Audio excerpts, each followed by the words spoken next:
Hello students and my friends, Pranjal online classes में मैं नितिन शर्मा एक बार फिर से आप सबका हार्दिक स्वागत करता हूं।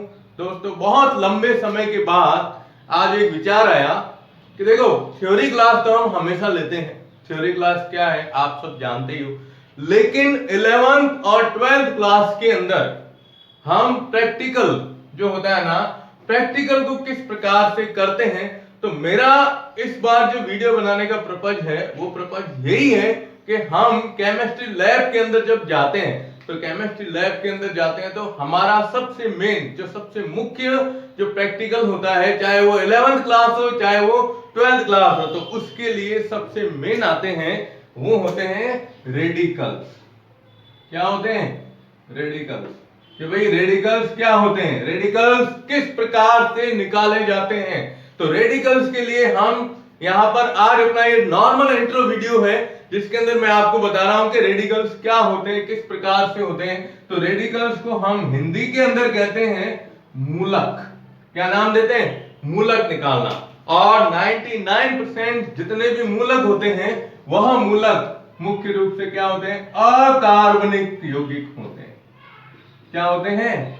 अकार्बनिक यौगिक के नाम से जाने जाते हैं। अब आप कह रहे होंगे कि सर ये मूलक क्या है, मूलक को किस प्रकार से हम दर्शा सकते हैं। तो मूलक मुख्य रूप से क्या होते हैं कि मूलक का मतलब ये है, देखो, कोई भी एक परमाणु हो या परमाणु का समूह हो। क्या हो? परमाणु का समूह जिसके ऊपर कोई भी आवेश पाया जाता है। समूह पर यदि कोई आवेश उपस्थित हो, किसी भी प्रकार का कोई चार्ज हो, आवेश उपस्थित हो, तो उसे हम क्या कहते हैं? मूलक के नाम से जानेंगे कि ये भाई मूलक कहलाते हैं। और मूलक मुख्य रूप से आप जानते हो, जैसे एक पहला, अब मूलक क्या होते हैं? तो मूलक के अंदर सबसे पहला आता है जिसे हम कहते हैं अम्लीय मूलक। क्या कहते हैं? अम्लीय मूलक। इसको बोलेंगे हम एसिडिक रेडिकल्स के नाम से जाने जाते हैं। एसिडिक जो क्या कहलाते हैं?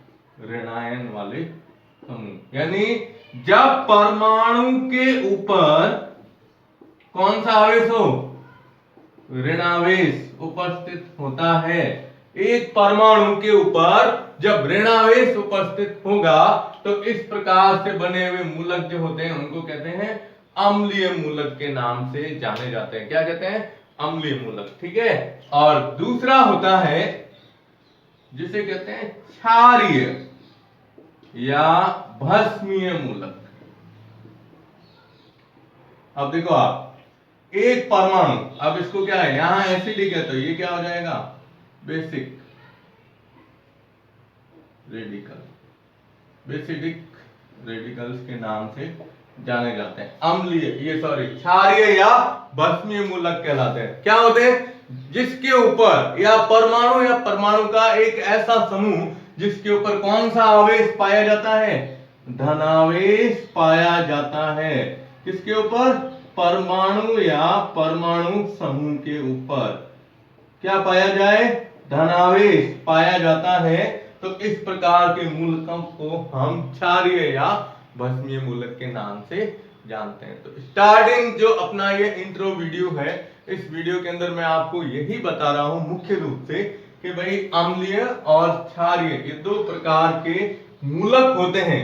ये क्या होता है, केमिस्ट्री लैब के अंदर जब आप जाओगे तो आपको ना यौगिक का एक मिश्रण दिया जाएगा और उस मिश्रण के अंदर आपको धनायन और ऋणायन दोनों क्या करने हैं? अलग अलग निकालने पड़ते हैं। ठीक है। अब जैसे आपको एक एग्जांपल दूं मैं, तो यहां अपने एग्जांपल आया CH3COO का होल ट्वाइस Pb।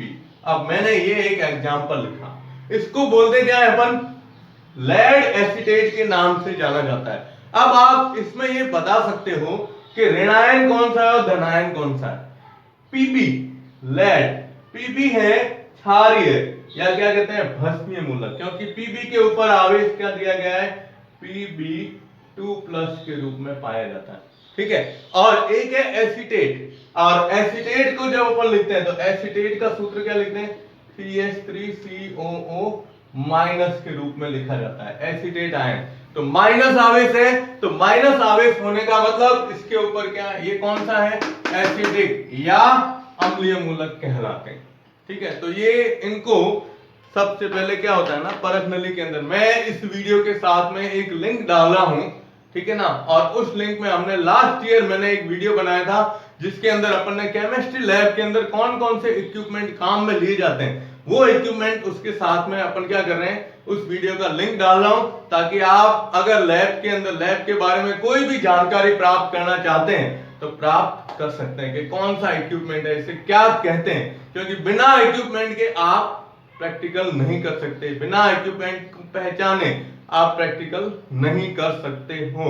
तो हमारी आज की जो ये क्लास है, ये स्टार्टिंग के अंदर हम यही चीज कहते हैं कि भाई रेडिकल्स क्या होते हैं, मूलक किसे कहते हैं। तो मूलक की परिभाषा आप सिंपल तरीके से बता सकते हो कि कोई भी परमाणु या परमाणुओं का एक ऐसा समूह, परमाणु या परमाणुओं का एक ऐसा समूह जिसके अंदर हम ये कहते हैं, जिसमें या उसके ऊपर किसी भी प्रकार का आवेश होगा। अगर धनायन है तो ध्यान दीजिएगा, धनायन है तो क्या कहलाएंगे, क्षारीय या भस्मीय मूलक, और अगर ऋणायन है तो ऋणायन को क्या कहते हैं अपन, अम्लीय या एसिडिक मूलक। ये रेडिकल्स के नाम से जाने जाते हैं। अब आपको सबसे बड़ी चीज कह देता हूं, एक चीज ध्यान रखिएगा कि प्रैक्टिकल के अंदर जब भी आप रेडिकल निकालते हैं तो रेडिकल्स के अंदर आपको सबसे पहले एसिडिक या अम्लीय मूलक ही निकालने हैं, और अम्लीय मूलक निकालने के लिए हमें चाहिए एक समूह अभिकर्मक जिसे कहते हैं H2SO4। क्या होता है, सल्फ्यूरिक अम्ल। सल्फ्यूरिक अम्ल होता है जो इन अम्लीय मूलक के लिए काम में लिया जाता है। अब अम्लीय मूलक को दो भागों में बांटा गया है। सबसे पहला भाग है जो होता है दुर्बल समूह, सॉरी तीन भागों में बांटा गया है। सबसे पहला भाग कौन सा है, हम कहेंगे दुर्बल समूह, ठीक है, वीक। दूसरा भाग है स्ट्रॉन्ग, प्रबल समूह, और तीसरा होता है जिसे कहते हैं विशिष्ट समूह के रूप में। तो दुर्बल, प्रबल और विशिष्ट समूह के नाम से जाने जाते हैं। ये कौन से मूलक होते हैं, अम्लीय मूलक होते हैं। और क्षारीय मूलक के लिए आपको 0 से लेकर 6 तक टोटल 7 ग्रुप दिए गए हैं, और प्रत्येक ग्रुप का एक समूह अभिकर्मक होगा।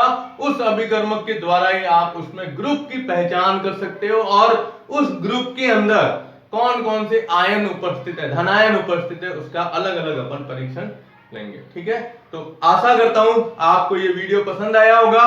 ठीक है, तो प्रांजल क्लासेज को ज्यादा से ज्यादा सब्सक्राइब कीजिए, वीडियो को ज्यादा से ज्यादा देखिएगा, लाइक कीजिएगा। धन्यवाद, मिलते हैं नए वीडियो के साथ।